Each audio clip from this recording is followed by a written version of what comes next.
Levei o celular quebrado da minha nora para consertar, mas o técnico que o arrumou me chamou de lado e sussurrou: cancele os cartões, mude as senhas e fuja imediatamente. Quando perguntei o que estava acontecendo, ele virou o celular na minha direção e o que me mostrou congelou meu sangue. Mas antes de continuar, certifique-se de já estar inscrito no canal e escreva nos comentários de onde está assistindo este vídeo. Adoramos saber até onde nossas histórias estão chegando. Meu nome é Lúcia, tenho 65 anos e até 3 dias atrás acreditava ter uma vida perfeitamente normal. Moro em uma casa confortável em Belo Horizonte com meu marido Paulo, de 67 anos. Somos aposentados há pouco tempo. Eu era professora de história e ele engenheiro. Temos um único filho, Rafael, casado há 5 anos com Camila. Nossa nora sempre me pareceu uma jovem encantadora, formada em administração, inteligente, bonita. Trabalhava em uma empresa de consultoria financeira. Rafael a conheceu em uma festa de amigos em comum e se casaram em menos de 1 ano. Às vezes achava que ela era um pouco distante, mas atribuía isso ao estresse do trabalho e à sua personalidade mais reservada. Tudo começou na quarta-feira passada, quando Camila veio nos visitar sozinha, algo incomum, já que ela e Rafael normalmente vinham juntos nos fins de semana. Chegou agitada dizendo que tinha um problema com o celular. A tela estava completamente quebrada e perguntou se eu conhecia algum lugar confiável para consertar. Quebrei o celular sem querer e preciso que funcione hoje mesmo para uma reunião importante amanhã. Rafael está viajando e não tenho ideia de onde levar, explicou. Por coincidência, eu havia levado meu celular para consertar na semana passada em uma pequena loja no centro da cidade. O dono, João, a quem todos chamavam assim, era filho de uma antiga colega da escola onde eu ensinava. Me deixa levar o aparelho dele. Seria perfeito, Lucia. Você me salvaria a vida, disse Camila me entregando o celular. A senha é 280.218, nosso aniversário de casamento. Tenho que correr para o escritório agora. Posso passar para buscar à noite? Aceitei. Claro. Peguei o celular e dirigi até a loja do João. O local era pequeno, espremido entre uma farmácia e uma padaria com uma placa discreta. Reparos Express. Quando entrei, João estava inclinado sobre uma mesa cheia de ferramentas minúsculas e aparelhos eletrônicos desmontados. Dona Lúcia, que prazer vê-la de novo, me cumprimentou com um sorriso. Expliquei sobre o celular da minha nora e ele me garantiu que poderia arrumar em poucas horas. Volto depois do almoço, disse entregando o aparelho e a senha. Passei a tarde fazendo compras e por volta das 4 da tarde voltei à loja. João estava sozinho e quando me viu entrar seu rosto mudou. A expressão simpática deu lugar a algo que não consegui decifrar no momento. Preocupação, medo. Dona Lúcia, disse em voz baixa, olhando rapidamente para a porta, como se verificasse que não havia mais ninguém. O celular está pronto, mas preciso mostrar uma coisa, senhora. Franze a testa confusa. Algum problema com o aparelho? Não, com o aparelho, respondeu. E então se aproximou falando quase num sussurro. Cancele os cartões, mude as senhas e fuja imediatamente. Senti um calafrio percorrer minhas costas. O quê? Do que você está falando, João? Ele me fez um sinal para que me aproximasse. Abriu o celular da Camila e entrou no aplicativo de mensagens. Navegou até uma pasta chamada Plano B e me mostrou a tela. Meu sangue congelou. Eram mensagens trocadas entre Camila e meu filho, detalhando um plano para me matar. Mamãe está ficando mais esquecida, dizia uma mensagem de Rafael. É o momento perfeito. O médico já está documentando seus lapsos de memória a meu pedido. Ninguém vai questionar quando acontecer. A resposta de Camila revirou meu estômago. O seguro de vida dela e do seu pai vale quase 2 milhões. Com a venda da casa, depois teremos o suficiente para começar do zero longe de Belo Horizonte. Senti minhas pernas fraquejarem e tive que me apoiar no balcão. Isso não pode ser verdade, murmurei, mais para mim mesma que para João. Dona Lúcia, juro que não queria me meter. Quando estava testando o celular depois do concerto, apareceu uma notificação e acidentalmente vi essas mensagens. Não pude ignorar. Continuei deslizando a conversa, com os olhos arregalados pelo horror. Discutiam métodos, datas, como fazer parecer um acidente doméstico. Falavam de medicamentos que poderiam usar, doses que seriam fatais para uma senhora da sua idade com pressão alta. Meu próprio filho e sua esposa planejando friamente minha morte. Eles também estão planejando matar o Paulo. Sussurrei, sentindo que me faltava o ar. A conversa detalhava como fariam para eliminar meu marido depois. Tem que ser com umas semanas de diferença, escreveu Rafael. Um casal idoso morrendo ao mesmo tempo levantaria suspeitas. João fechou a porta da loja e virou a placa para fechado. Me trouxe um copo de água e me ajudou a sentar. A senhora tem que ir à polícia, disse ele com voz firme, mas gentil. Neguei com a cabeça, ainda em choque. Eles não vão acreditar em mim. É a palavra de uma velha esquecida contra meu filho e minha nora, pessoas respeitáveis na comunidade. Então, senhora, a senhora tem que reunir provas e tem que se proteger. Ele tinha razão. Peguei o celular com mãos trêmulas e comecei a tirar fotos das mensagens com meu próprio aparelho. Documentei tudo: datas, horários, o plano detalhado, as menções ao médico da família, que aparentemente estava sendo manipulado para criar um histórico de demência. João, você poderia restaurar o celular exatamente como estava? Não quero que eles saibam que descobrimos algo. Ele concordou e trabalhamos juntos por mais 1 hora. Quando terminou, o celular da Camila parecia intacto, sem nenhum sinal de que suas mensagens secretas haviam sido descobertas. Ao sair da loja, me senti como se estivesse em um pesadelo. O céu cinza de Belo Horizonte parecia ainda mais sombrio. Como voltaria para casa? Como olharia para o Paulo sabendo que nosso único filho planejava nos matar? Pior ainda, como enfrentaria Camila quando ela viesse buscar o celular? Dirigindo de volta para casa, planejei cada passo. Primeiro tinha que alertar Paulo sem assustá-lo demais. Depois tínhamos que agir rápido, mas com inteligência. Se Rafael e Camila suspeitassem que sabíamos algo, poderiam acelerar seus planos ou criar uma nova estratégia. O peso da traição era quase insuportável. Meu filho, que carreguei em meu ventre, que amamentei, que ajudei com a lição de casa, que consolei quando terminou o primeiro namoro, planejava minha morte por dinheiro. Estacionei o carro em frente à nossa casa e respirei fundo várias vezes. Tinha que manter a calma. O jogo de vida ou morte havia começado e eu tinha que ser mais inteligente que os 2 jovens que pensavam que uma velha esquecida seria presa fácil. Mal sabiam eles que esta senhora havia enfrentado a ditadura militar quando era estudante, que havia criado um filho sozinha enquanto o marido viajava a trabalho, que havia sobrevivido a um câncer de mama 5 anos atrás. Se pensavam que eu ia cair sem lutar, estavam muito enganados. Saí do carro segurando o celular da Camila como se fosse uma bomba prestes a explodir. Entrei em casa, onde minha vida nunca mais seria a mesma. Paulo estava na sala vendo as notícias como fazia todas as tardes. Seu rosto familiar, com o cabelo grisalho e os óculos de leitura na ponta do nariz, me deu um instante de normalidade no meio do caos que havia se instalado na minha vida. Conseguiu resolver o celular da Camila? Perguntou distraído sem tirar os olhos da televisão. Engoli seco. Sim, está arrumado. Tinha que contar a ele, mas não sabia como começar. Como você diz ao seu marido de 40 anos que seu único filho quer vocês 2 mortos? Paulo, o chamei. Minha voz mais firme do que esperava.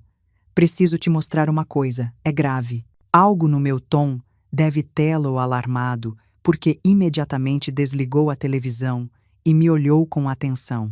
O que aconteceu, Lúcia? Sentei ao seu lado e mostrei as fotos que havia tirado das mensagens. Observei seu rosto enquanto lia. A confusão inicial, seguida pela incredulidade, depois o horror, e finalmente, uma dor tão profunda que pensei que ele desmoronaria ali mesmo. Não, sussurrou ele com a voz engasgada. Deve haver algum erro. Rafael jamais. Eu também não queria acreditar. Respondi, segurando suas mãos trêmulas. Mas são eles, Paulo. É o número do Rafael. É a forma como ele escreve. E a Camila respondendo do celular dela, que está aqui comigo. Paulo fechou os olhos, respirou fundo várias vezes. Quando os abriu de novo, vi algo que raramente presenciava: determinação absoluta. O que vamos fazer? Perguntou. Expliquei meu plano inicial.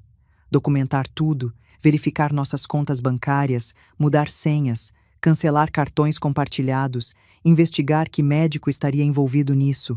Tínhamos que agir como se nada tivesse mudado, enquanto secretamente reuníamos provas suficientes para confrontá-los ou, se necessário, levar tudo à polícia. Camila vai vir buscar o celular hoje à noite. Avisei. Temos que agir com normalidade. Como? A voz de Paulo falhou.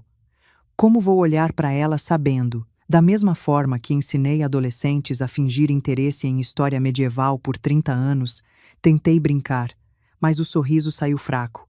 Um passo de cada vez, Paulo. Nossa vida depende disso.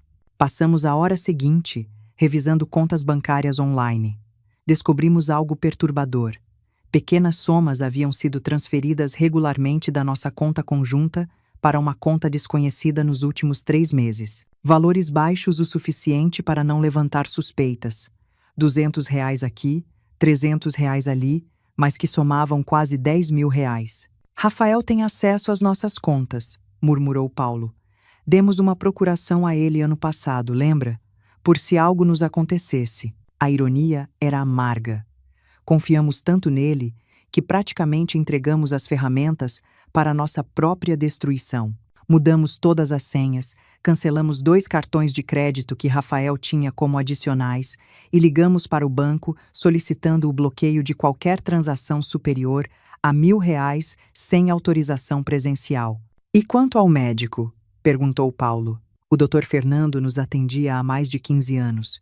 Era um amigo, almoçava ocasionalmente em nossa casa. A ideia de que pudesse estar falsificando relatórios médicos a pedido do meu filho era quase tão dolorosa quanto a traição de Rafael. Vou marcar uma consulta amanhã, decidi. Sozinha. Quero ver o que ele diz sobre minha memória. Às 7 da noite o interfone tocou. Paulo e eu nos olhamos tensos.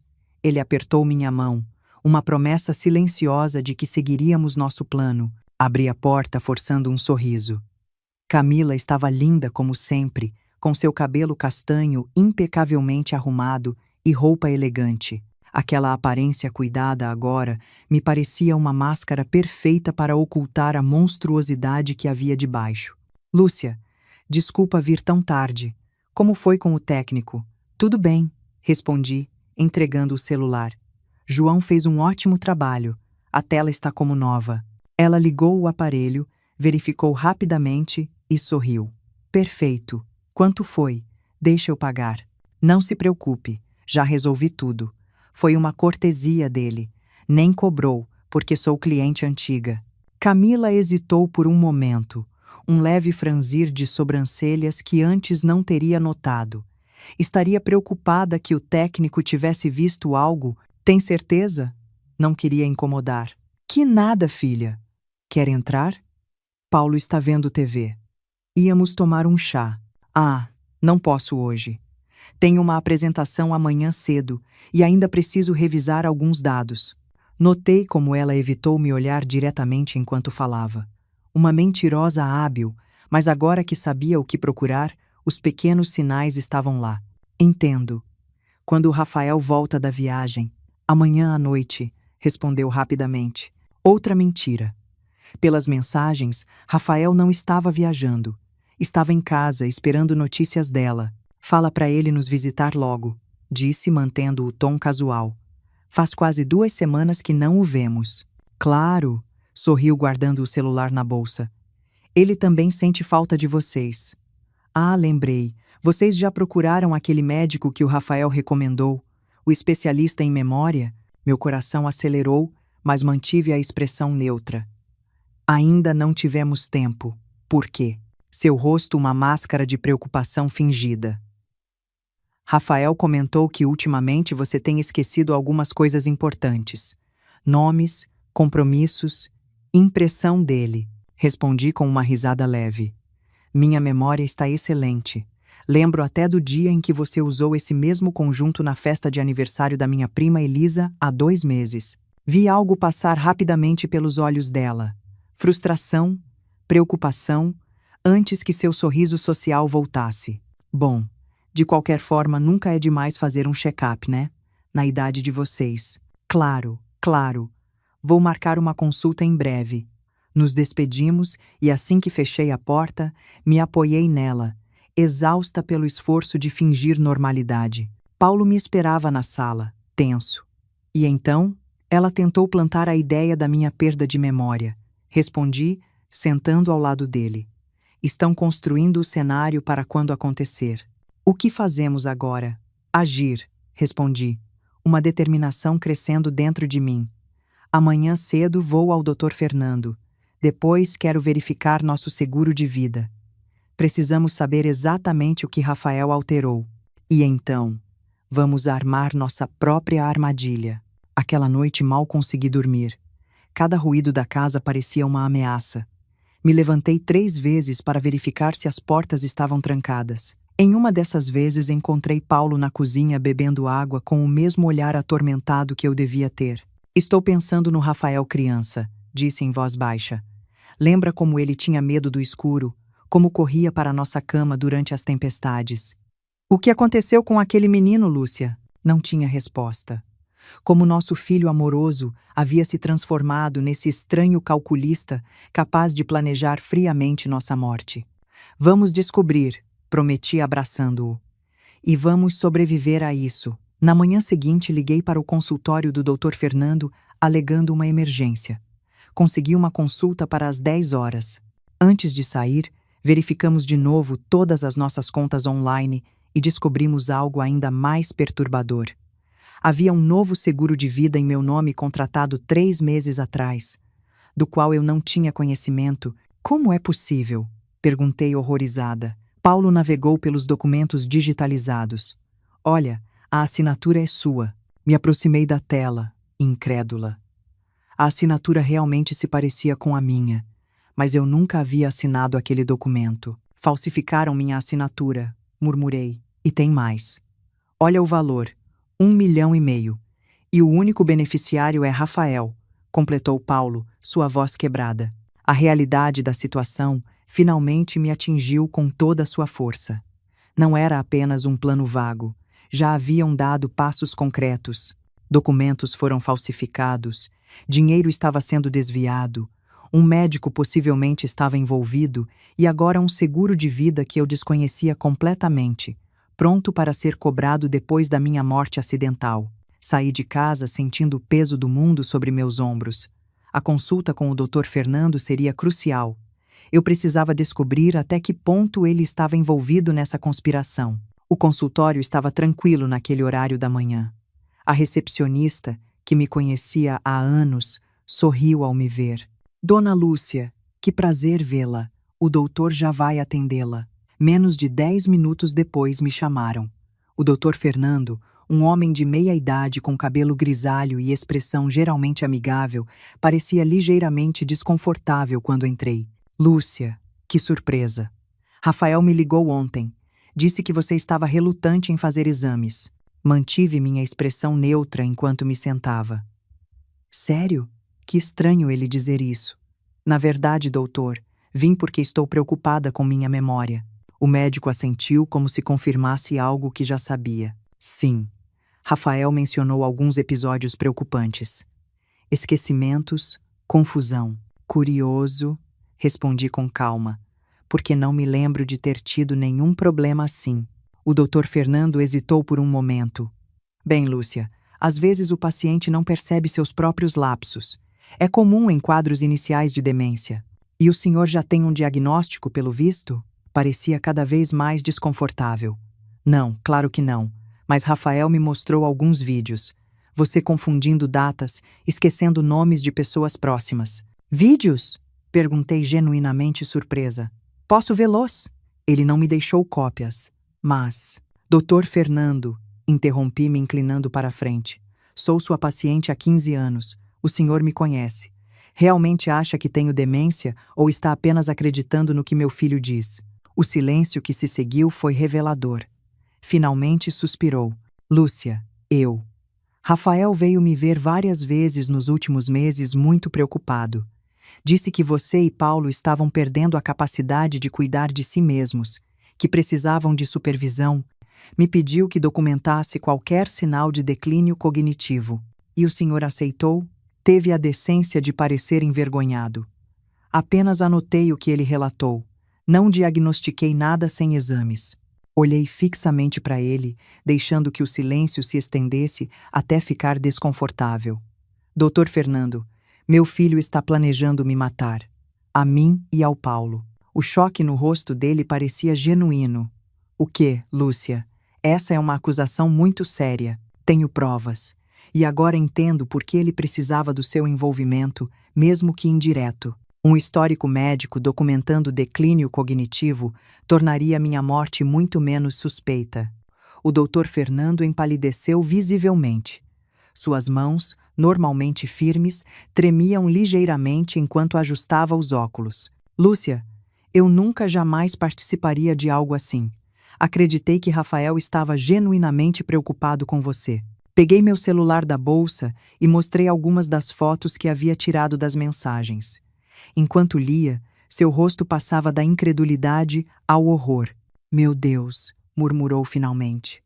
Não tinha ideia. Quero ver meu prontuário médico, exigi. Agora.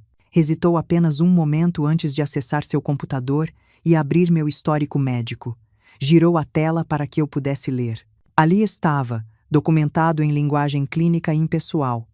Paciente apresenta sinais de declínio cognitivo, segundo relatado pelo filho. Episódios recorrentes de confusão, desorientação temporal e espacial, esquecimento de nomes e eventos recentes. Recomenda-se avaliação neurológica completa. Isso é mentira, disse com voz firme. E o senhor sabe, Lúcia. Apenas registrei o que Rafael relatou. Não confirmei nem diagnostiquei nada. Mas criou um registro que poderia ser usado contra mim. Um registro médico oficial sugerindo que estou perdendo minhas faculdades mentais.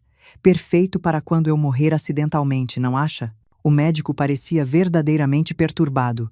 O que quer que eu faça? Primeiro, imprima esse histórico para mim com sua assinatura. Depois quero que faça um novo registro com a data de hoje, afirmando que me avaliou pessoalmente e não encontrou nenhum sinal de comprometimento cognitivo. Ele concordou imediatamente, claramente abalado pela situação. E doutor, acrescentei, enquanto ele digitava, se algo acontecer com o Paulo ou comigo, esse histórico e nossa conversa de hoje serão as primeiras coisas que a polícia vai ver. Saí do consultório com os documentos em mãos, uma prova concreta da conspiração contra nós. O doutor Fernando havia sido manipulado por Rafael, mas sua cumplicidade, mesmo que por ingenuidade, quase nos custaria a vida. Dirigi até o banco em seguida.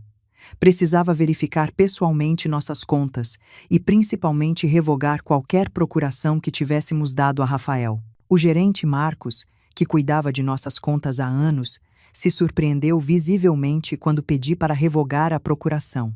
Dona Lúcia, tem certeza? Seu filho me procurou recentemente dizendo que vocês gostariam de ampliar os poderes dele para gerenciar as finanças, já que o senhor Paulo não anda bem de saúde. Outra mentira. Paulo estava perfeitamente saudável para seus 67 anos. Meu marido está muito bem, Marcos. E sim, tenho absoluta certeza. Na verdade, quero verificar todos os movimentos de nossas contas nos últimos 6 meses. Passamos a hora seguinte revisando extratos. Além das pequenas transferências que já havíamos identificado online, descobrimos algo ainda mais perturbador. Rafael havia iniciado o processo para obter um segundo cartão de crédito do Paulo, alegando a perda do original. Ele disse que o Sr. Paulo havia perdido o cartão, mas não queria incomodá-lo com a burocracia. Explicou o gerente claramente envergonhado agora. E vocês emitiram um novo cartão sem a presença ou assinatura do titular? Perguntei incrédula. Sim, Sr. Marcos. Ele se mexeu na cadeira, desconfortável. Bem, Como ele tinha procuração e já gerenciava várias questões financeiras para vocês. Respirei fundo, contendo a raiva. Cancele esse cartão imediatamente e bloqueie qualquer tentativa futura de emissão sem nossa presença física. Quando saí do banco, me senti simultaneamente aliviada por ter interrompido outro aspecto do plano e aterrorizada pela extensão da trama. Rafael havia preparado meticulosamente o terreno, criando um cenário onde nossa morte pareceria natural e ele teria controle total sobre nossos bens. No caminho para casa, meu celular tocou. Era ele. Meu coração disparou, mas atendi com a voz mais normal possível. Oi, filho. Mãe, tudo bem? Acabei de chegar da viagem e a Camila me disse que você levou o celular dela para consertar. Foi muito gentil da sua parte. A naturalidade com que mentia era impressionante. Não havia viagem alguma. De nada, querido. O rapaz da assistência é filho de uma colega minha. Fez um bom preço. Que bom. Olha, estava pensando em passar aí hoje à noite com a Camila. Faz tempo que não jantamos juntos, né? Um calafrio percorreu minha espinha. Por que esse súbito interesse em nos visitar? Teriam notado algo? O médico teria ligado para Rafael depois da minha visita? Claro, respondi mantendo a voz firme. Venham, faço aquela lasanha que você gosta. Perfeito. Ai, mãe, você foi naquele médico que te recomendei? A Camila disse que ainda não tinham ido. Na verdade, fui ao Dr. Fernando hoje de manhã. Um breve silêncio. Foi? E o que ele disse? Nada demais. Fez alguns testes simples. Disse que estou perfeitamente bem para a minha idade. Outro silêncio, mais longo desta vez. Ah, bom, que bom então. Mas talvez seja bom buscar uma segunda opinião, sabe? Às vezes o Dr. Fernando é muito conservador nos diagnósticos. Vamos ver, filho. Nos vemos à noite, então? Sim, umas 7 horas. Até mais tarde. Quando desliguei, minhas mãos tremiam. A conversa aparentemente inocente estava carregada de subtextos ameaçadores. Rafael claramente esperava que o doutor Fernando me tivesse declarado com algum tipo de comprometimento cognitivo e se desestabilizou quando soube que não foi o caso. E agora queria jantar conosco hoje à noite. Por quê? Para observar meu comportamento? Para verificar se eu demonstrava alguma suspeita? Ou algo pior? Cheguei em casa e encontrei Paulo na sala cercado de papéis. Levantou a vista ansioso. Como foi? O médico está envolvido? Expliquei tudo. Como Rafael havia manipulado o Dr. Fernando para criar um falso histórico médico. Como obteve acesso às nossas contas bancárias. Como falsificou documentos do seguro de vida e ele acabou de me ligar, concluí. Ele e a Camila querem jantar aqui hoje à noite. Paulo empalideceu. Acha que suspeitam que descobrimos algo? Não tenho certeza, mas ele ficou claramente perturbado quando soube que fui ao Dr. Fernando e que o médico não encontrou nada de errado comigo. Nos olhamos, a mesma pergunta silenciosa flutuando entre nós. O que Rafael e Camila poderiam tentar durante esse jantar? Não podemos comer, nem beber, nada que eles tragam, disse Paulo finalmente. E um de nós deve estar sempre atento, observando o que fazem. Concordei. Precisamos gravar esse jantar de alguma forma. Se eles disserem algo incriminador. Paulo assentiu e foi buscar seu antigo gravador digital que usava para registrar reuniões quando ainda trabalhava. Testamos o aparelho verificando se ainda funcionava e onde poderíamos escondê-lo na sala de jantar. Passei a tarde preparando a lasanha que prometi.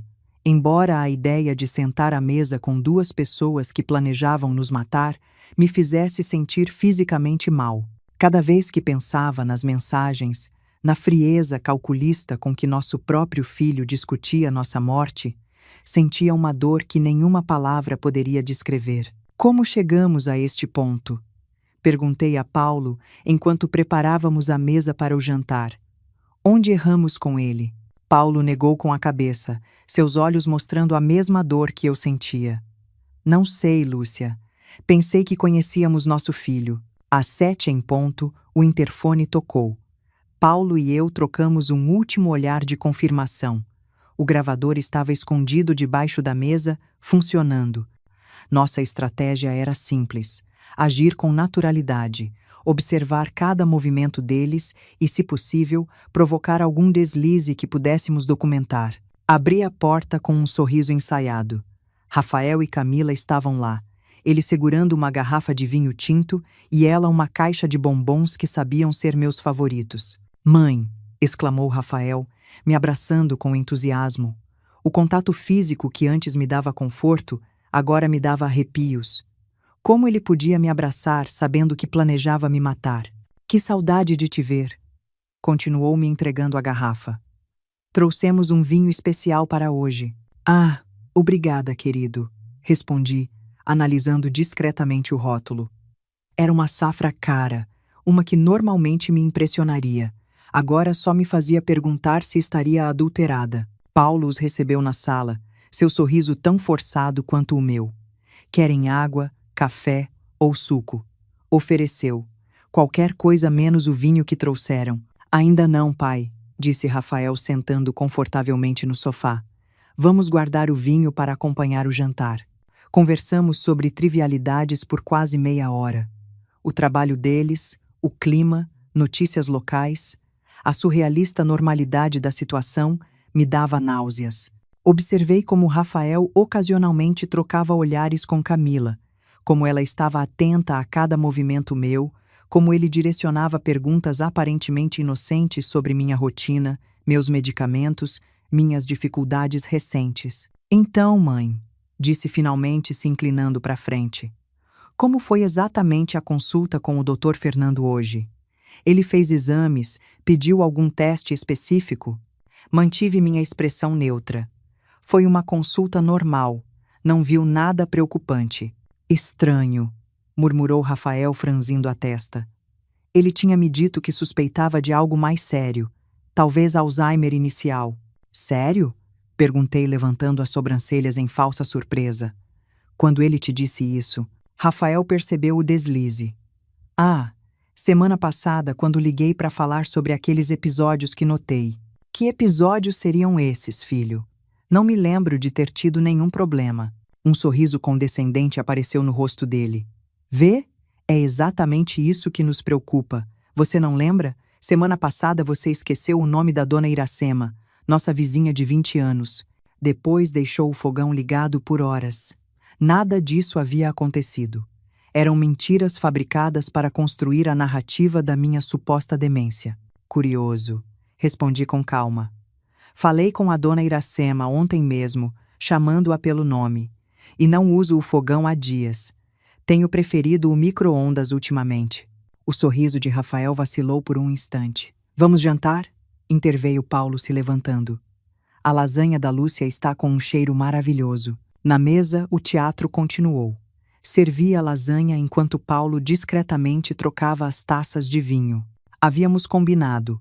Tomaríamos o vinho que trouxeram, fingiríamos nos servir, mas na verdade beberíamos de outra garrafa que deixamos previamente aberta na cozinha. "Um brinde", propôs Rafael levantando sua taça. "Pela família e pela saúde." Levantamos nossas taças e fingimos beber. Observei atentamente quando Rafael e Camila tomaram seus próprios goles. Bebiam normalmente, sem hesitar. Talvez o vinho não estivesse adulterado afinal. "Lucia", disse Camila, pousando sua taça na mesa. "Rafael e eu temos conversado. Nos preocupa vocês morarem sozinhos nesta casa tão grande." "É verdade", acrescentou Rafael, "especialmente considerando esses episódios recentes. Pensamos que talvez seria melhor vocês se mudarem para um lugar menor, mais fácil de manter. Ou talvez pudéssemos vir morar aqui com vocês por um tempo." Senti Paulo se tensionar ao meu lado. Era isso. Eles queriam se mudar para nossa casa, estar mais perto para executar o plano. "Que gentil da parte de vocês", respondi mantendo a voz firme.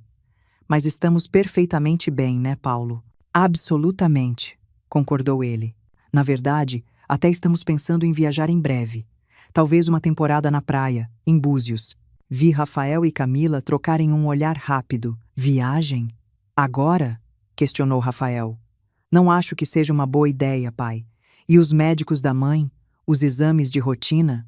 "Tudo excelente", respondi por Paulo. Podemos viajar tranquilamente. Camila sorriu, mas seus olhos permaneceram frios. Precisam de ajuda para planejar essa viagem. Posso procurar hotéis, pacotes. Não vai ser necessário, cortei. Já nos ocupamos de tudo. O jantar transcorreu com essa tensão subjacente. Em cada pergunta aparentemente inocente, reconhecia a verdadeira intenção por trás. Estavam avaliando nosso estado mental, tentando estabelecer controle, buscando maneiras de se aproximar fisicamente de nós. Quando servi a sobremesa, um pudim que fiz cuidadosamente na frente do Paulo, Rafael retomou o assunto. Estive falando com um advogado, disse casualmente, sobre procurações mais amplas. Sabe como é, para emergências. Que tipo de emergências? Perguntou Paulo com a voz controlada. Bom, se um de vocês precisar ser hospitalizado, ou se, sabe, as coisas piorarem com a memória da mãe. O advogado sugeriu uma procuração plena que me daria autoridade para tomar decisões médicas e financeiras por vocês. Olhei para meu filho estudando seu rosto. Aquele mesmo rosto que beijei de bebê, que consolei de criança, que fotografei orgulhosa na formatura. Como havia se transformado na máscara de um estranho calculista. Não vai ser necessário, filho, disse finalmente. Já atualizamos todos os nossos documentos recentemente.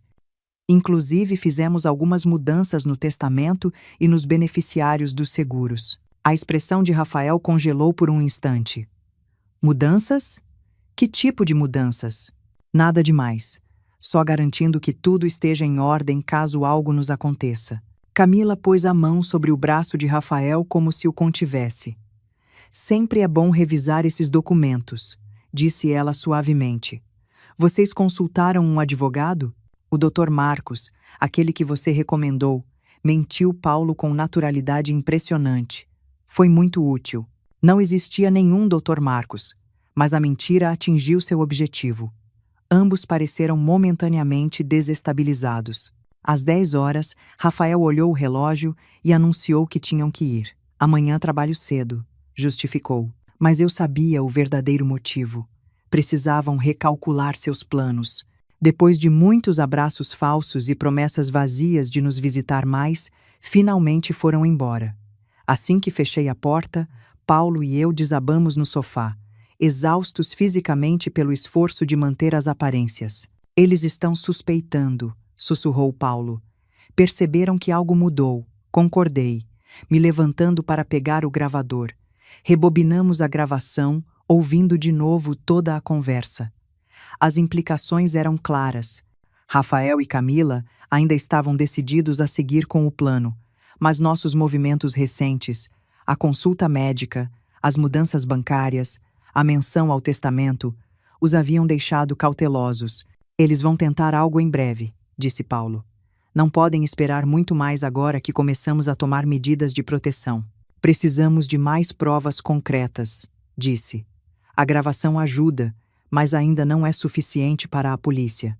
E se tentássemos fazer com que confessassem, confrontá-los diretamente, neguei com a cabeça. Arriscado demais. Eles negariam tudo e ficariam mais vigilantes. Aquela noite verificamos todas as trancas 3 vezes antes de dormir. Mesmo assim, dormi com um telefone ao lado da cama e uma cadeira apoiada na porta do quarto. Precauções que jamais imaginei precisar tomar contra meu próprio filho. Na manhã seguinte, acordei sobressaltada pelo som de um carro estacionando. Corri até a janela e vi Camila saindo de sua caminhonete preta, sozinha. 8 horas da manhã de um dia de semana, quando deveria estar no trabalho. Paulo, chamei urgentemente. Camila está aqui. Ele se levantou rapidamente, ainda sonolento. Sozinha? Onde está o Rafael? Não sei. Vou abrir, mas fique por perto. Desci as escadas, tentando controlar o ritmo da minha respiração. Por que Camila viria tão cedo sem avisar? O que queria? Abri a porta antes mesmo que tocasse o interfone. Seu rosto registrou surpresa por um momento, rapidamente substituída por um sorriso ensaiado. Lúcia, desculpa vir tão cedo. Estava passando a caminho do trabalho e pensei em deixar esses documentos que o Rafael separou para vocês. Segurava uma pasta amarela. Que documentos? Perguntei sem tentar pegá-la. sobre aquela procuração que conversamos ontem e alguns artigos sobre tratamentos para Alzheimer inicial que podem ajudar a retardar o progresso da doença. Estendeu a pasta de novo. Rafael está realmente preocupado com você. Olhei para a pasta por um longo momento. Era uma armadilha. Tinha que ser. Talvez documentos já preparados com minha assinatura falsificada, como o seguro de vida que descobrimos. Por que não entra? Convidei, mantendo meu tom casual. Podemos tomar um café e revisar juntas. Camila hesitou visivelmente. Na verdade, estou atrasada para o trabalho. Só queria deixar isso para vocês lerem com calma. Insisto, disse abrindo mais a porta. Paulo acabou de fazer café fresco. Vai levar só 5 minutos. A contragosto, ela entrou. A conduzi até a cozinha onde Paulo já estava, aparentando tranquilidade enquanto tomava seu café. Camila, que surpresa agradável, disse ele. Ela trouxe alguns documentos para assinarmos. Expliquei, enfatizando a palavra assinarmos. Paulo entendeu imediatamente. Que bom, respondeu. Vamos dar uma olhada. Camila parecia cada vez mais desconfortável enquanto Paulo pegava a pasta e começava a examinar os documentos. A observei atentamente, notando como seus olhos seguiam cada movimento dele, como seus dedos tamborilavam nervosamente na mesa. Interessante, murmurou Paulo depois de uns minutos. Esta procuração daria ao Rafael controle total sobre nossas finanças e decisões médicas. Praticamente nos tornaria legalmente incapazes. É só uma precaução, justificou Camila rapidamente, considerando a condição da Lúcia. Que condição seria essa exatamente? Perguntei diretamente. Bem, os lapsos de memória, a confusão. Ela hesitou, aparentemente percebendo que estava em terreno perigoso. Rafael notou vários episódios. Curioso, comentei. O Dr. Fernando não encontrou nada disso ontem. Médicos podem se enganar, replicou recuperando a compostura. Por isso a importância de uma segunda opinião com um especialista. Paulo colocou os documentos de volta na pasta e a empurrou para Camila. Agradecemos a preocupação, mas não vamos assinar isso. Na verdade, já iniciamos os procedimentos para revogar a procuração limitada que demos ao Rafael ano passado. O choque no rosto dela foi genuíno e momentâneo, rapidamente substituído por uma expressão de preocupação estudada. Mas por quê? Rafael só quer ajudar. Temos certeza que sim, respondi, mas preferimos manter o controle de nossas próprias vidas. Camila se levantou abruptamente. Tenho que ir. Estou realmente atrasada. Claro, disse acompanhando-a até a porta. Fala para o Rafael que ligamos mais tarde para conversar sobre esses documentos. Assim que ela foi embora, Paulo e eu nos olhamos. A mesma conclusão evidente para ambos. Eles estão acelerando o plano, sussurrou ele. Sim, assente. E isso significa que temos que agir agora. Depois que Camila foi embora, Paulo e eu examinamos cuidadosamente os documentos que ela havia trazido. Como suspeitávamos, a procuração daria a Rafael poderes absolutos sobre nossas finanças, propriedades e decisões médicas. Também havia um formulário de internação voluntária para uma clínica de repouso. Na verdade, uma instituição para idosos com demência severa, com espaços para nossas assinaturas. Eles nem tentam mais disfarçar, murmurou Paulo, seus dedos tremendo enquanto folheava os papéis. Praticamente estão nos pedindo para assinar nossa própria sentença de morte. Isso é bom, respondi, surpreendendo-o. Quanto mais explícitos forem, mais provas teremos. Passei a manhã, fotografando cada documento, criando cópias digitais que enviei ao e-mail da Cláudia, minha amiga de longa data e a única pessoa fora de nossa casa em quem confiava completamente.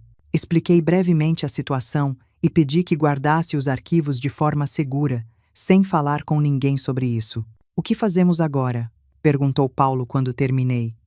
Precisamos de um plano. Claramente eles estão avançando. A visita surpresa da Camila, esses documentos. Não podemos esperar mais. Decidimos que era hora de buscar ajuda profissional, não a polícia. Ainda não tínhamos provas definitivas suficientes, mas um advogado que pudesse nos orientar sobre como proteger legalmente nossos bens. e, mais importante, nossas vidas. Escolhemos uma advogada que não conhecíamos anteriormente e que não tinha nenhuma conexão com Rafael. A doutora Marina Santos, especialista em direito familiar e penal. Conseguimos marcar uma consulta para aquela mesma tarde. Em seu elegante escritório no centro da cidade, explicamos toda a situação à doutora Marina. As mensagens descobertas, as contas bancárias, o seguro de vida fraudulento, os históricos médicos manipulados, os documentos que Camila havia trazido aquela manhã. A advogada nos ouviu com atenção, tomando notas ocasionais e pedindo detalhes específicos. Quando terminamos, respirou fundo antes de falar. Senhores, estamos diante de uma situação extremamente grave. O que me descreveram configura diversos crimes: conspiração, falsificação de documentos, tentativa de fraude e, mais seriamente, conspiração para homicídio.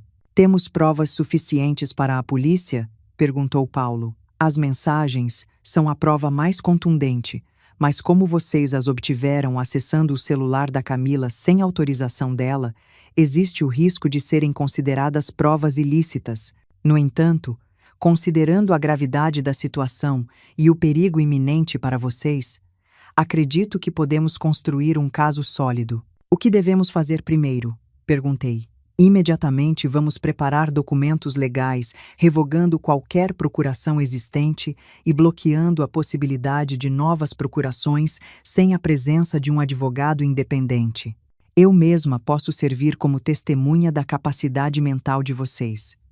Depois vamos apresentar uma denúncia detalhada, apresentando todas as provas que temos até agora. Passamos as 2 horas seguintes assinando documentos, formalizando declarações e planejando cada passo. A doutora Marina foi minuciosa, garantindo que cada aspecto legal estivesse coberto. Agora, disse finalmente, vamos à questão mais urgente, sua segurança física. Sugiro enfaticamente que não voltem para casa hoje. Paulo e eu trocamos olhares alarmados. Acha que estamos em perigo imediato? Perguntei, embora já soubesse a resposta. Baseado no que me contaram, sim. Eles perceberam que vocês estão tomando medidas de proteção. A visita surpresa da Camila esta manhã sugere urgência da parte deles. Se eu fosse vocês, passaria uns dias em um hotel usando um nome diferente até conseguirmos uma ordem de proteção. Saímos do escritório da advogada com uma pasta cheia de documentos e uma sensação de urgência.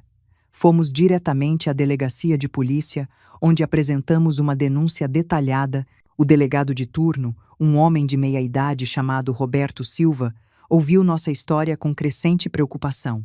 Isso é extremamente grave, comentou depois de examinar as provas. Vou designar um investigador ao caso imediatamente e solicitar vigilância discreta para sua residência. Quando mencionamos que a advogada havia sugerido não voltar para casa, o delegado concordou enfaticamente. De fato, seria mais seguro ficarem em outro lugar por enquanto, mas antes gostaria de enviar uma equipe para instalar câmeras discretas em sua casa, com o consentimento de vocês. Claro, se tentarem entrar ou fazer algo, teremos provas concretas. Concordamos com o plano. Voltaríamos brevemente para casa, apenas para pegar algumas pertences essenciais, enquanto os policiais instalavam equipamentos de vigilância em pontos estratégicos. Depois, iríamos para um hotel no centro da cidade, longe do nosso bairro, usando nomes falsos conforme sugerido. Durante o caminho de volta, Paulo permaneceu em silêncio olhando pela janela do táxi. Quando estávamos quase chegando, finalmente falou. Nunca imaginei que chegaria o dia em que teria medo do meu próprio filho. Apertei sua mão. Não havia palavras que pudessem aliviar essa dor. Nossa casa vista de fora parecia estranhamente normal. As mesmas janelas, o mesmo jardim que cultivávamos há anos, a mesma caixa de correio que Rafael havia pintado de adolescente. Era difícil acreditar que aquele lugar que representava segurança e família havia se tornado o cenário de uma conspiração contra nossas vidas. Os policiais à paisana chegaram discretamente em um carro comum, entraram pela porta dos fundos e trabalharam rapidamente instalando pequenas câmeras em lugares estratégicos. Sala de estar, cozinha, corredores, entradas. Explicaram que as imagens seriam transmitidas diretamente para a delegacia e monitoradas 24 horas por dia. Enquanto isso, Paulo e eu recolhemos o essencial: roupas para uns dias, medicamentos, documentos importantes. Evitei olhar as fotografias da família na parede, os objetos que contavam a história de nossa vida juntos. Cada lembrança agora estava contaminada pela traição. Estamos prontos, anunciou o policial responsável pela instalação. As câmeras são praticamente invisíveis a olho nu, mas capturam tudo em alta definição. Se alguém entrar, saberemos. Nos entregou um pequeno cartão com um número de telefone. Esta é uma linha direta para nossa equipe. Qualquer emergência, liguem imediatamente. Quando estávamos prestes a sair, meu celular tocou. Era Rafael. Olhei para o policial que assentiu, indicando que eu deveria atender normalmente. Oi, respondi, tentando soar natural. Mãe, onde vocês estão? Passei na casa de vocês e ninguém atendeu. Meu coração acelerou. Ele havia ido à nossa casa enquanto estávamos fora. Por quê? Estamos fazendo compras no shopping, menti. Precisávamos de algumas coisas. Ah, entendo. É que fiquei preocupado. Vocês nunca saem sem avisar. A falsidade na voz dele me dava náuseas. Foi uma decisão de última hora. Já estamos voltando para casa. Perfeito, porque tenho uma surpresa para vocês. Estou esperando vocês aí. Congelei. Ele estava na nossa casa naquele exato momento. Uma surpresa? Perguntei, mantendo a voz firme. Sim, trouxe aquele vinho que vocês gostam. Pensei em passar a tarde juntos conversando sobre aqueles documentos que a Camila deixou de manhã. O policial me fez um sinal para que mantivesse a conversa. Que gentil, filho. Chegamos em meia hora, mais ou menos. Perfeito. Espero vocês. Quando desliguei, o policial já estava se comunicando com seus colegas. Suspeito no local. Repito, suspeito no local. Mantenham distância, mas estejam preparados. Voltando-se para nós, explicou. Vamos deixar ele entrar. Observar o que faz. Se tentar plantar algo, drogas, veneno, qualquer coisa, teremos em vídeo. Seria uma prova irrefutável. O plano fazia sentido, mas a ideia de Rafael circulando pela nossa casa, possivelmente preparando alguma armadilha, me aterrorizava. E se ele descobrir as câmeras? Perguntou Paulo. Altamente improvável. São do tamanho de um botão e colocadas em lugares estratégicos. Além disso, temos agentes posicionados discretamente no quarteirão. Fomos para um café próximo, onde esperamos ansiosamente por notícias. A cada minuto que passava, imaginava o que Rafael estaria fazendo em nossa casa. Preparando alguma armadilha, plantando evidências contra nós, revolvendo nossas pertences em busca de algo? Depois de 40 minutos que pareceram uma eternidade, o policial recebeu uma ligação. Ouviu atentamente, fazendo gestos afirmativos com a cabeça. Ele saiu, informou ao desligar. E temos algo interessante nas gravações. Voltamos rapidamente para a delegacia, onde nos levaram a uma sala com vários monitores. O delegado Roberto já estava lá vendo a gravação das câmeras instaladas em nossa casa. Senhores, nos cumprimentou gravemente. Acredito que deveriam ver isso. Na tela, vimos Rafael entrando na cozinha com 2 sacolas plásticas. Olhou ao redor, verificou que estava sozinho e então começou a agir de forma metódica. Tirou vários frascos de medicamentos das sacolas e os colocou em nosso armário de remédios, misturando-os com os nossos. Depois abriu uma garrafa de vinho, provavelmente a surpresa que mencionou, e adicionou algum tipo de pó branco, mexendo cuidadosamente antes de colocar a rolha de volta. Finalmente, tirou do bolso um pequeno dispositivo eletrônico que não reconheci e o instalou discretamente debaixo da mesa da cozinha. Provavelmente um microfone ou câmera, comentou o delegado. Meu Deus! Murmurei com as mãos cobrindo minha boca. Ver meu próprio filho em vídeo, preparando deliberadamente o que parecia ser nossa morte, era uma dor indescritível. Agora temos provas mais que suficientes, disse o delegado. Vou emitir mandados de prisão para Rafael Pereira e Camila Pereira imediatamente. O que ele colocou no nosso armário de remédios? Perguntou Paulo com a voz trêmula. Precisamos analisar, mas pela aparência são medicamentos controlados, possivelmente em doses elevadas. A substância que adicionou ao vinho também será analisada, mas apostaria em algum tipo de sedativo potente. O delegado pôs a mão no meu ombro. Senhora Lúcia, sei que isso é extremamente doloroso, mas preciso que entenda. Seu filho estava tentando matá-los ativamente hoje. Se tivessem voltado para casa e tomado aquele vinho. Não consegui conter as lágrimas. A realidade da situação finalmente me atingiu com toda a sua força. Não eram apenas mensagens de texto ou documentos suspeitos. Era meu filho em nossa cozinha, envenenando deliberadamente bebidas e medicamentos que sabia que usaríamos. "O que acontece agora?" perguntou Paulo me abraçando enquanto eu chorava. "Vamos prendê-los hoje mesmo", respondeu o delegado. "Com essas evidências, não há possibilidade de liberdade provisória. Vocês estão seguros agora, mas ainda recomendo que permaneçam no hotel por uns dias até resolvermos tudo." Enquanto saíamos da delegacia tentando processar tudo o que havia acontecido, uma oficial de polícia se aproximou apressadamente. "Delegado Roberto, acabamos de receber uma ligação. Rafael e Camila Pereira estão na casa dos senhores neste momento. Parecem agitados. Estão procurando por eles." O delegado reagiu imediatamente. "Equipe tática, prontos. Vamos agora." Voltando-se para nós, explicou. "Provavelmente perceberam que algo está errado, que vocês não voltaram para casa como prometido. Vamos prendê-los agora mesmo." "Podemos ir com vocês?" pedi, surpreendendo a mim mesma. Uma parte de mim queria fugir, nunca mais ver Rafael ou Camila. Mas outra parte, talvez a mais forte, precisava estar lá, presenciar o final desse pesadelo. O delegado hesitou, mas acabou concordando. "Podem ficar no carro de polícia a uma distância segura, mas não interferirão de forma alguma." No caminho para nossa casa, com o coração batendo descontroladamente no peito, me perguntei como havia chegado a esse ponto, como meu filho, que abracei em meus braços de bebê, havia se transformado nesse estranho capaz de planejar friamente minha morte.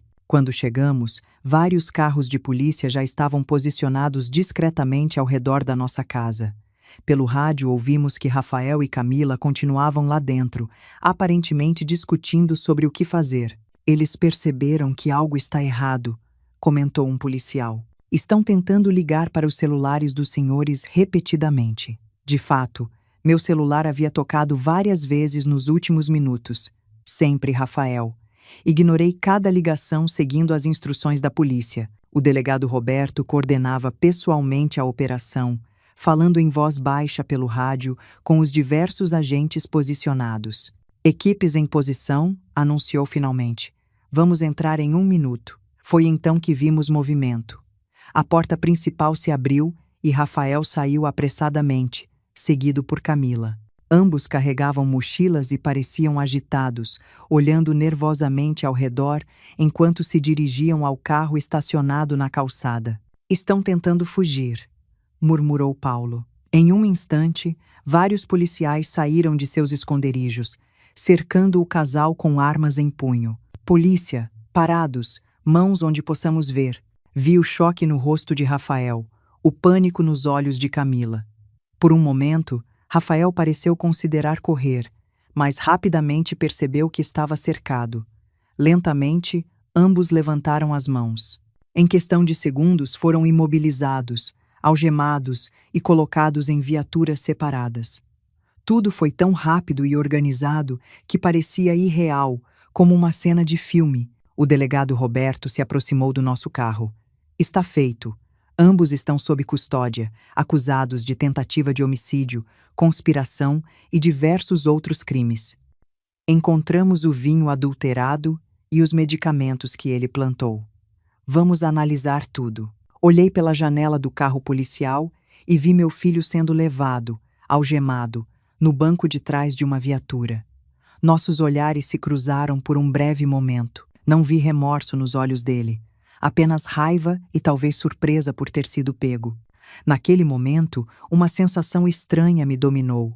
Não era alívio, não era vingança satisfeita.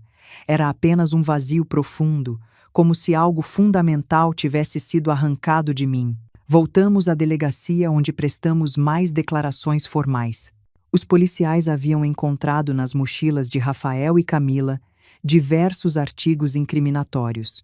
Os medicamentos originais dos frascos que ele havia plantado em nossa casa, mais doses do pó que colocou no vinho, passagens de avião para o exterior com data para o dia seguinte e uma quantidade considerável de dinheiro em espécie. Estavam prontos para fugir, explicou o delegado. Provavelmente perceberam que algo estava errado, que vocês não voltaram para casa como prometido. O plano era claramente deixar o vinho envenenado, esperar que vocês o consumissem e fugir antes que os corpos fossem encontrados. Paulo segurou minha mão com força enquanto ouvíamos. Cada novo detalhe era como uma faca atravessando meu coração. Podem vê-lo se quiserem, ofereceu o delegado depois de finalizar os trâmites burocráticos. Estão em celas separadas esperando a transferência. Paulo negou com a cabeça. Ainda não estava pronto e eu respeitei. Mas algo dentro de mim precisava olhar nos olhos do meu filho uma última vez. Quero ver o Rafael, disse surpreendendo a todos, inclusive a mim mesma. O delegado me conduziu por um corredor longo e frio até uma sala pequena com uma mesa e 2 cadeiras. Vamos trazê-lo aqui. Estaremos observando pelo vidro e se sentir qualquer desconforto, só tem que levantar a mão e interrompemos imediatamente. Assenti, sentando com as costas retas e as mãos cruzadas sobre a mesa para disfarçar o tremor. Uns minutos depois, a porta se abriu e Rafael entrou, algemado e escoltado por um policial. Seu rosto estava pálido, os olhos vermelhos, o cabelo despenteado. Parecia ter envelhecido 10 anos em poucas horas. O policial o fez sentar na minha frente e saiu, permanecendo do lado de fora da porta. Por quase 1 minuto permanecemos em silêncio, apenas nos olhando. Rafael foi o primeiro a falar. Vocês me armaram uma cilada, disse ele com a voz baixa e amarga. Tudo isso é um grande mal-entendido. Não me minta, respondi com calma. Não agora. Acabou. Rafael desviou o olhar, sua mandíbula tensa. O que você quer que eu diga? Quero saber por quê. Por que seu próprio pai e eu? O que fizemos para merecer isso? Rafael soltou uma risada sem humor. Vocês não entenderiam. Tenta me explicar. Tenho todo o tempo do mundo agora. Ele me olhou fixamente de novo. Algo frio e calculista nos olhos que nunca havia notado antes. Dinheiro, mãe. Sempre foi por dinheiro. Vocês têm tanto. A casa, as aposentadorias, os investimentos, os seguros. E o que fazem com tudo isso? Nada. Vivendo suas vidinhas medíocres, economizando cada centavo como se fossem viver para sempre. Senti o golpe das palavras dele, mas mantive a compostura. E isso justifica nos matar? Foi ideia da Camila no começo. Admitiu ele como se isso o absolvesse de alguma forma. Ela trabalha em finanças. Percebeu quanto vocês valiam e estava cansada de esperar. Por que esperar décadas por uma herança? Dizia. Quando podemos começar nossa vida de verdade agora? E você concordou assim tão facilmente? Deu de ombros. Não foi imediato, mas ela me convenceu de que seria melhor para todos. Vocês já estavam velhos. Eventualmente começariam a ter problemas de saúde, sofreriam. Seria um favor, na verdade. A frieza com que falava me gelava o sangue. Este não era o filho que eu conhecia, ou pensava conhecer. Um favor, repeti lentamente. Envenenar seus próprios pais seria um favor? Não seria doloroso, respondeu como se isso importasse. Simplesmente dormiriam e não acordariam, sem sofrimento. Como o vinho que você preparou hoje. Rafael ficou em silêncio por um momento. Como vocês descobriram? Foram as mensagens no celular da Camila, né? Aquele técnico idiota. Sim, foram as mensagens. Mas mesmo sem elas, teríamos descoberto eventualmente. Você não foi tão esperto quanto pensava, filho. Ele se mexeu na cadeira, as algemas tilintando. E agora? Vai testemunhar contra seu próprio filho? Me mandar para a prisão? Você ia fazer parecer um acidente, disse olhando fixamente para ele. Ninguém sofreria. Morríamos em paz e você finalmente teria a vida que merece. A vida que mereço, repetiu, deixando as palavras flutuarem no ar entre nós. Olhei para ele. Realmente olhei, tentando ver além da raiva, além da frieza, procurando qualquer vestígio do menino que criamos. Não encontrei nada. Não te reconheço, disse finalmente, minha voz quase um sussurro. O filho que criamos, que amamos, que protegemos. Onde ele está? Estou aqui, respondeu Rafael, um lampejo de emoção cruzando seu rosto. Sou eu. Só cresci. Só me cansei de esperar minha vez. Me levantei lentamente. Você terá um bom advogado. Pagaremos por isso. É o último ato como seus pais. Mas não espere mais nada de nós, Rafael. O que você fez não tem volta. Mãe! Me chamou quando eu já estava na porta. Não me virei. Você não entende. Eu só queria uma chance de viver de verdade. Me virei uma última vez. Te demos todas as chances, filho. Educação, amor, apoio. A escolha de como viver foi sua. E você escolheu isso. Saí da sala sentindo como se cada passo exigisse um esforço enorme. No corredor encontrei Paulo esperando, os olhos vermelhos, o rosto marcado por lágrimas que nem tentava ocultar. O que ele te disse? Perguntou em voz baixa. A verdade, finalmente, respondi. Fez tudo por dinheiro. Nossa morte seria apenas um meio para ele ter a vida que merece. Paulo fechou os olhos, uma dor profunda contorcendo seu rosto. Como não percebemos? Como não vimos no que ele se tornou? Não tinha resposta. A mesma pergunta me atormentava. Como os pais que estiveram presentes em cada momento importante, que celebraram cada conquista, que ensinaram valores e princípios, puderam criar alguém capaz de planejar friamente o assassinato dos próprios pais? Deixamos a delegacia em silêncio, nos dirigindo ao hotel onde passaríamos as próximas noites. No caminho, Paulo falou pouco, absorto em seus próprios pensamentos. Eu sabia que ele estava revivendo cada momento da criação do Rafael, buscando o ponto exato onde algo deu errado. No hotel, um lugar simples, mas confortável no centro da cidade, pedimos um quarto com 2 camas individuais. Nenhum de nós mencionou, mas ambos sabíamos que precisávamos de nosso próprio espaço aquela noite. A dor era pessoal demais, profunda demais para ser compartilhada, mesmo depois de tantos anos juntos. Me deitei exausta, mas o sono não chegava. Imagens do Rafael criança se misturavam com a visão dele colocando veneno no vinho, criando um pesadelo acordado do qual não conseguia escapar.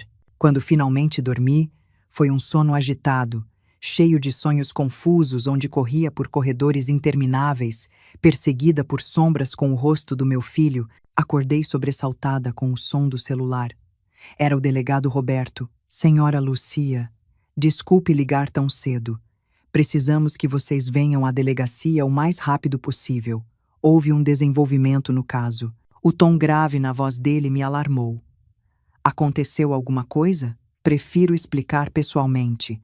É melhor que venham o quanto antes. Acordei Paulo e contei sobre a ligação. Em 30 minutos, estávamos na delegacia, sendo conduzidos diretamente à sala do delegado. Roberto nos recebeu com expressão grave. Senhores, agradeço que tenham vindo tão rápido. Tenho notícias complicadas. O que aconteceu? Perguntou Paulo com a voz tensa. Camila Pereira solicitou fazer uma declaração completa em troca de redução de pena. Está disposta a testemunhar contra seu filho. Senti um nó na garganta. O que ela disse? Segundo ela, o plano original era apenas roubar vocês. Desviar dinheiro das contas, obter procurações para controlar os bens. A ideia de eliminá-los fisicamente surgiu apenas nos últimos meses, quando Rafael percebeu que vocês poderiam descobrir os desvios. Paulo apertou minha mão com força. Ela também afirma, continuou o delegado, que Rafael estava planejando matá-la também depois que vocês estivessem mortos e ele tivesse acesso a todo o dinheiro. A revelação caiu como uma bomba. Meu filho estava planejando matar a própria esposa. Sussurrei. Segundo ela, sim.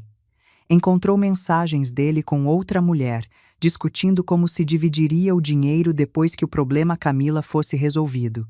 Fechei os olhos tentando absorver essa nova camada de horror. Não bastava planejar nossa morte. Rafael estava disposto a eliminar qualquer um que se colocasse entre ele e o dinheiro. Tem mais, disse o delegado, seu tom ainda mais grave. Analisamos o pó que ele colocou no vinho. É uma mistura de sedativos potentes e uma substância chamada espirradeira, extremamente tóxica. Causa parada cardíaca. E encontramos evidências de que ele já havia tentado antes. Como assim?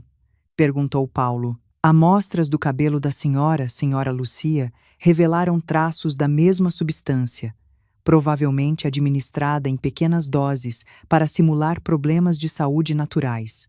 Isso explicaria os lapsos de memória que ele alegava que a senhora tinha.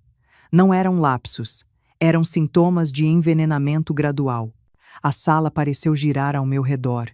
Agarrei a beirada da mesa para me estabilizar, enquanto a cruel realidade me atingia. Meu filho já havia começado a me envenenar. Lenta, metodicamente. Por quanto tempo? Consegui perguntar. É difícil precisar, mas pelo que indicam as amostras, pelo menos 3 meses. 3 meses. Repassei mentalmente os pequenos sinais que havia ignorado. Dores de cabeça mais frequentes, momentos de tontura, noites de insônia. Atribuí tudo ao estresse, à idade, nunca imaginando que estava sendo lentamente envenenada pelo meu próprio filho. E o senhor Paulo? Perguntou o delegado, se voltando para meu marido. Me sinto bem, respondeu ele confuso. Ainda assim, recomendamos exames toxicológicos. Se a senhora foi alvo, é possível que ele também tenha começado a agir contra o senhor. Deixamos a delegacia ainda mais abalados que antes. A ideia de que Rafael não apenas planejava nos matar, mas que já havia iniciado o processo, era insuportável. Cada refeição que compartilhamos nos últimos meses, cada xícara de café que ele gentilmente preparou, cada medicamento que me lembrou de tomar, tudo poderia ter sido parte do plano macabro dele. Vamos ao hospital agora mesmo, insistiu Paulo. Precisamos verificar se há danos permanentes. No hospital fomos atendidos com prioridade depois de explicar a situação. Os médicos realizaram uma bateria de exames, coletaram amostras de sangue e cabelo e nos internaram para observação por 24 horas. Os resultados, quando chegaram, confirmaram as suspeitas. Eu tinha níveis detectáveis de espirradeira no organismo, embora não o suficiente para causar danos permanentes. Paulo estava limpo, sugerindo que Rafael havia se concentrado em mim primeiro, provavelmente porque, como mulher com histórico de problemas de saúde, tive câncer de mama anos atrás, minha morte pareceria menos suspeita. A senhora teve sorte, explicou o médico. O envenenamento gradual foi interrompido antes de causar danos irreversíveis. Com o tratamento adequado e tempo, seu corpo eliminará completamente a toxina. Sorte. Era uma palavra estranha para descrever a situação. Tive sorte porque descobri que meu filho estava me envenenando antes que conseguisse me matar. Nos dias seguintes, o caso ganhou proporções que nunca imaginamos. A história do filho que planejou assassinar os pais por herança atraiu a atenção da mídia nacional. Repórteres cercavam o hotel onde estávamos hospedados. Ligavam constantemente. Tentavam de todas as formas obter uma declaração nossa. Recusamos todas as entrevistas, todas as aparições. Nossa dor era profunda demais, pessoal demais para ser transformada em espetáculo público. A doutora Marina, nossa advogada, se tornou nossa porta-voz oficial, gerenciando todos os aspectos legais e mantendo a imprensa à distância. Foi ela quem nos trouxe a notícia de que Rafael seria acusado de tentativa de homicídio qualificado, com os agravantes de envenenamento premeditado e motivo torpe. Se condenado, enfrentaria décadas de prisão. Uma semana depois da prisão de Rafael e Camila, finalmente nos sentimos seguros para voltar para casa. A polícia havia retirado todo o equipamento de vigilância, mas instalou um sistema de alarme conectado diretamente à delegacia. Só por precaução, como disse o delegado Roberto, entrar de novo naquela casa foi uma das coisas mais difíceis que já fiz. Cada cômodo guardava lembranças, algumas lindas, outras agora contaminadas pelo conhecimento do que Rafael havia se tornado. Na sala de estar, as fotografias da família pareciam zombar de nós. Rafael criança sorrindo no primeiro dia de aula. Rafael adolescente orgulhoso com seu troféu de natação. Rafael adulto no casamento com Camila. Momentos que capturavam uma vida que agora sabíamos ter sido, pelo menos em parte, uma ilusão. Paulo caminhou lentamente pela casa, tocando objetos, olhando fotografias, como se tentasse reconciliar o passado feliz com o presente devastador. Precisamos nos mudar, disse finalmente. Não consigo viver aqui sabendo o que aconteceu nesta cozinha, nesta casa. Concordei em silêncio. A casa, que havia sido nosso refúgio por décadas, agora estava impregnada de traição e perigo. Aquela noite, deitados em nossa cama, de mãos dadas na escuridão, Paulo expressou o pensamento que vinha me atormentando. Chegaremos a entender alguma vez o que aconteceu? Como nosso filho se transformou nisso? Não sei, respondi honestamente. Talvez algumas coisas não tenham explicação. Talvez algumas pessoas simplesmente escolham o caminho errado, independentemente de como foram criadas. Conversamos com ele, Lúcia. Tantas vezes sobre honestidade, sobre trabalho duro, sobre família. Como não foi suficiente? Talvez para algumas pessoas, nada seja suficiente. Talvez o vazio dentro delas nunca possa ser preenchido. Permanecemos em silêncio por um longo tempo, cada um absorto em seus próprios pensamentos. Finalmente, Paulo falou de novo. O que fazemos agora? Como seguimos em frente depois disso? Era a pergunta que eu mesma vinha me fazendo. Como reconstruir uma vida quando os próprios alicerces foram destruídos? Como confiar de novo quando a traição veio de quem mais amávamos? Um dia de cada vez, respondi apertando sua mão. Começamos de novo em outro lugar, nos apoiando mutuamente. Nas semanas seguintes, colocamos a casa à venda. Iniciamos o processo de busca por um novo lar e tentamos de alguma forma reconstruir uma sensação de normalidade. Encontramos um pequeno apartamento no centro da cidade, completamente diferente da casa espaçosa onde criamos Rafael. E começamos lentamente a transferir apenas os itens que não traziam memórias dolorosas. Enquanto isso, o caso judicial avançava. Camila chegou a um acordo com a promotoria, aceitando testemunhar contra Rafael em troca de uma pena reduzida.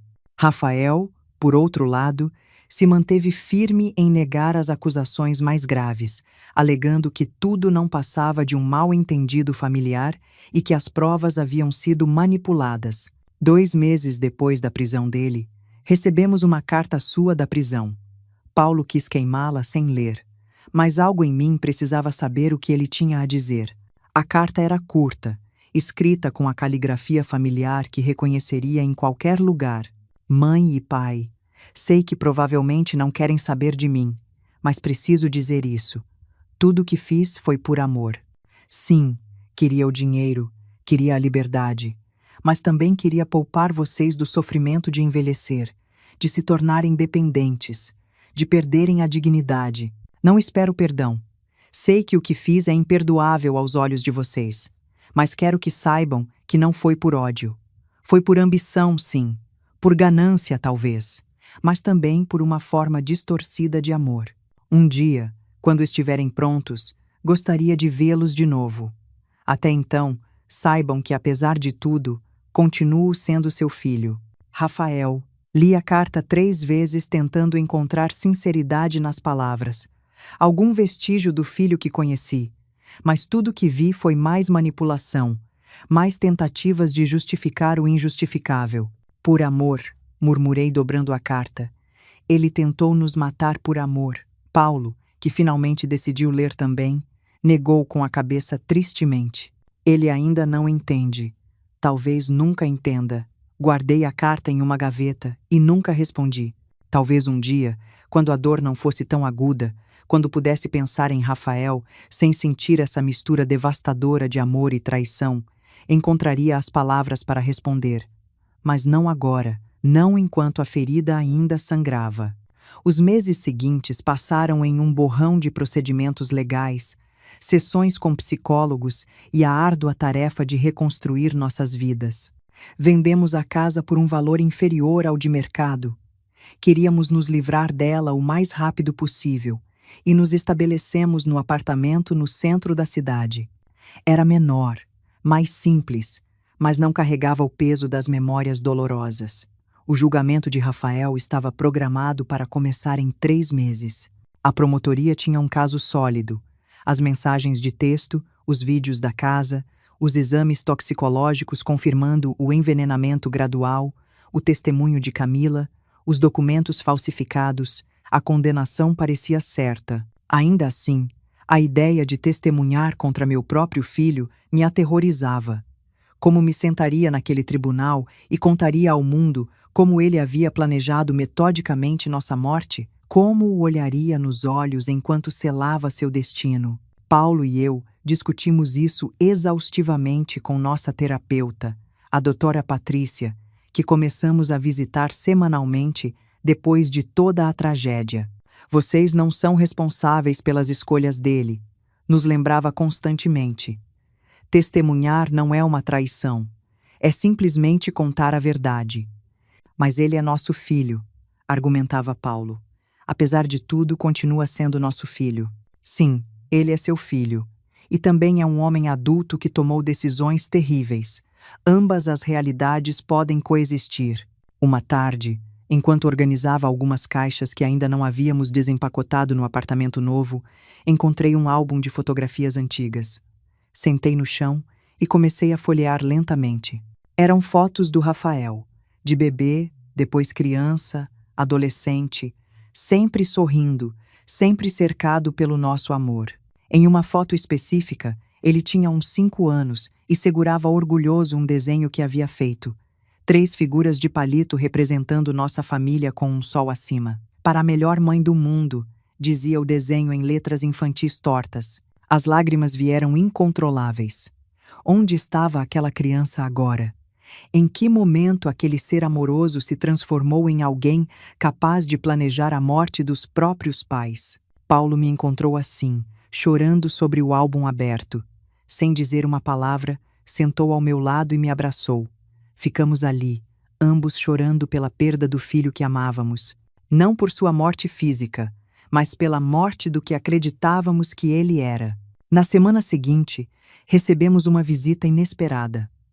Cláudia, minha amiga da biblioteca que me havia ajudado a documentar as provas contra Rafael, trouxe consigo uma pasta com recortes de jornais antigos. Lucia Paulo começou animada. Encontrei algo que vocês precisam ver. Os recortes eram de um pequeno jornal de uma cidade no interior do país, datados de 5 anos atrás. As manchetes gritavam: idoso morre em circunstâncias misteriosas. Sobrinha herda fortuna após morte de tio.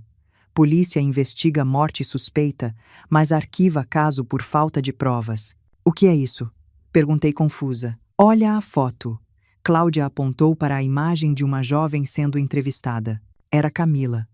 Alguns anos mais jovem, mas inconfundivelmente ela. Antes de se chamar Camila Silva e se mudar para Belo Horizonte, ela era conhecida como Patrícia Souza, nesta cidade pequena. E o homem que morreu misteriosamente era o tio dela, que a criou depois da morte dos pais. Paulo pegou os recortes lendo rapidamente. Ela herdou tudo. A polícia suspeitou de envenenamento, mas não conseguiu obter provas conclusivas. Exatamente, confirmou Cláudia. E sabem qual era a substância suspeita? Espirradeira. Respondi sentindo um calafrio percorrer minhas costas. A mesma que encontraram no meu organismo. O mesmo veneno que Rafael colocou no vinho. Cláudia assentiu gravemente. A implicação é clara e devastadora. Camila não era apenas cúmplice de Rafael. Provavelmente era a autora intelectual. A pessoa que trouxe a ideia, que ensinou a técnica, que já havia feito isso antes. Por que está nos mostrando isso agora? Perguntou Paulo. Porque o acordo dela com a promotoria está quase finalizado, explicou Cláudia. Ela vai passar só uns anos na prisão em troca do testemunho contra Rafael. Não é justo, é? Quando ela provavelmente já matou antes. Levamos a descoberta à doutora Almarina, nossa advogada, que imediatamente entrou em contato com o promotor do caso. As investigações foram reabertas tanto sobre a morte do tio de Camila, quanto sobre possíveis outros casos similares no passado dela. Em questão de semanas, O acordo de Camila estava suspenso e ela enfrentava acusações adicionais. A polícia encontrou em seu apartamento um diário detalhando não apenas o plano para nos matar, mas também anotações sobre a morte do tio e planos para eliminar Rafael depois de conseguir acesso ao nosso dinheiro. O panorama que emergiu era ainda mais sombrio do que imaginávamos. Camila era uma sociopata calculista que havia enganado Rafael, manipulando-o para que planejasse nossa morte. Ela o havia usado como ferramenta, com a intenção de se livrar dele assim que conseguisse o que queria. Rafael, ao saber disso durante uma audiência preliminar, entrou em colapso. Segundo seu advogado, finalmente percebeu a extensão da manipulação que havia sofrido, embora isso não o eximisse de sua culpa por participar ativamente do plano. Foi nesse momento que tomamos uma decisão difícil. Visitaríamos Rafael na prisão, não por perdão ou reconciliação. Era cedo demais para isso, se é que alguma vez seria possível, mas para olhar a verdade de frente. Para tentar entender, a penitenciária era um lugar frio e opressivo. Seguimos um guarda por corredores cinzentos até uma pequena sala de visitas, onde esperamos em silêncio tenso. Quando a porta se abriu e Rafael entrou, algemado e vestindo o uniforme laranja de presidiário, meu coração se apertou. Ele havia perdido peso. Seu rosto estava pálido, com olheiras profundas. Parecia muito mais velho que seus 35 anos. Quando nos viu, lágrimas imediatas começaram a correr por seu rosto. "Mãe, pai", sussurrou com a voz rouca. "Viemos", respondeu Paulo simplesmente. Sentamos em silêncio. Não havia muito a dizer. O abismo entre nós era vasto demais para ser preenchido com palavras. Mas estar ali, oferecer esse pequeno conforto humano, parecia importante, não apenas para Rafael, mas também para nós. "Sinto muito", disse ele finalmente. "Por tudo. Sei que não significa nada depois do que fiz, mas preciso dizer. Por que você tentou se matar?" Perguntei diretamente. Olhou para as próprias mãos vendadas. "Porque finalmente entendi a magnitude do que fiz. Não apenas o plano, as mentiras, a manipulação, mas o quanto machuquei vocês, quanto destruí, e percebi que nunca poderia consertar isso. Pela primeira vez, desde que tudo aconteceu, vi algo nos olhos dele que parecia genuíno. Não manipulação, não autopiedade, mas compreensão real da dor que havia causado. "Você tem razão", disse Paulo, sua voz gentil, mas firme. "Algumas coisas não podem ser consertadas, mas isso não significa que você deva desistir." "Por quê? O que me resta?" "A vida", respondi simplesmente. "Imperfeita, difícil, dentro destas paredes por muitos anos, mas ainda assim vida. A chance de talvez um dia fazer algo de bom com ela." Ficamos apenas meia hora. Não prometemos voltar regularmente, nem oferecemos perdão fácil. Apenas nos despedimos, deixando no ar a possibilidade, embora tênue, de algum tipo de relação futura. No caminho de volta para casa, Paulo e eu permanecemos em silêncio por um longo tempo, processando a visita, as emoções conflitantes que suscitou. "Foi o certo?" perguntou ele finalmente. "Não sei se existe uma coisa certa em situações como esta", respondi. "Só sei que não me arrependo de ter ido." 4 anos depois de descobrir a conspiração contra nossas vidas, Paulo e eu celebramos 45 anos de casados. Decidimos não fazer nada grandioso, apenas um jantar tranquilo em casa com os poucos amigos que permaneceram ao nosso lado durante toda a tempestade. Durante o jantar, enquanto observava Paulo contar uma história que fez todos rirem, percebi algo importante. Éramos felizes de novo. Não da mesma forma que antes, havia cicatrizes que nunca desapareceriam completamente, mas de uma forma mais profunda, mais consciente. Havíamos enfrentado o pior que a vida poderia oferecer e sobrevivido. Havíamos reconstruído algo do caos, encontrado significado depois da destruição. E talvez o mais importante, havíamos escolhido não permitir que a traição envenenasse o resto de nossas vidas. Rafael continuava na prisão, onde passaria muitos anos mais. Depois da tentativa de suicídio, parecia ter encontrado algum tipo de propósito. Começou a estudar direito através de um programa para prisioneiros, com a ideia de eventualmente ajudar outros detentos. Visitávamos ocasionalmente, não com frequência, mas o suficiente para manter uma tênue conexão. Camila cumpria sua pena em uma penitenciária de segurança máxima, recusando qualquer contato conosco.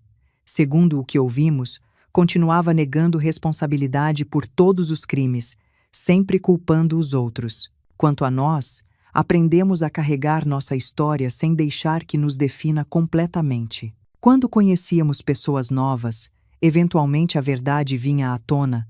Nossa cidade não era tão grande e o caso havia sido notório, mas descobrimos que a maioria das pessoas era compassiva, respeitosa com nossa dor. Algumas noites ainda acordo sobressaltada, lembrando daquele momento na loja de eletrônicos, quando João virou a tela do celular para mim e meu mundo desmoronou. Às vezes, Paulo ainda tem pesadelos onde Rafael consegue completar o plano, mas essas sombras do passado aparecem com menos frequência agora, superadas pela luz do presente. As pequenas alegrias do dia a dia, os novos amigos, os hobbies redescobertos, o amor que sobreviveu ao impensável. Na noite do nosso aniversário de 45 anos, depois que todos os convidados foram embora, Paulo e eu sentamos na varanda do nosso apartamento, contemplando o céu estrelado. Quem diria, comentou ele segurando minha mão, que depois de tudo estaríamos aqui, juntos, sobreviventes. Sorri apertando sua mão. Mais que isso, viventes. E ele tinha razão. Não estávamos apenas sobrevivendo, estávamos vivendo, plenamente, conscientemente, gratos. Havíamos aprendido da maneira mais dura que a vida é frágil, que as relações mais íntimas podem esconder segredos terríveis, que a traição pode vir de onde menos se espera. Mas também aprendemos que a força humana é extraordinária, que é possível começar de novo mesmo depois da pior devastação, que o amor, o verdadeiro amor, não a versão distorcida que Rafael alegava sentir, pode sobreviver mesmo às piores tempestades.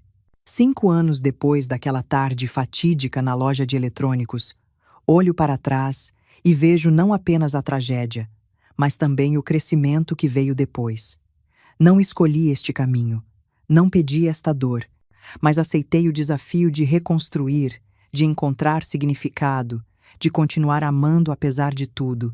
E talvez essa seja a maior vitória, não permitir que o ódio, a amargura ou o medo nos definam. Escolher todos os dias a compaixão, a coragem e a esperança, mesmo sabendo quão escuro o mundo pode ser. João, sem saber, me deu mais que a oportunidade de sobreviver fisicamente naquela tarde. Me deu a oportunidade de descobrir uma força que eu não sabia que tinha.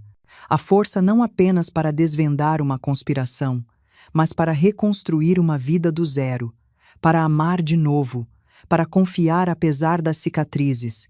E por isso serei eternamente grata. Agora, se você gostou desta história, clique em se inscrever e me diga nos comentários qual parte te deixou de boca aberta. Ah, e não esqueça de se tornar membro para ter acesso a vídeos exclusivos que não publico aqui. Te espero lá.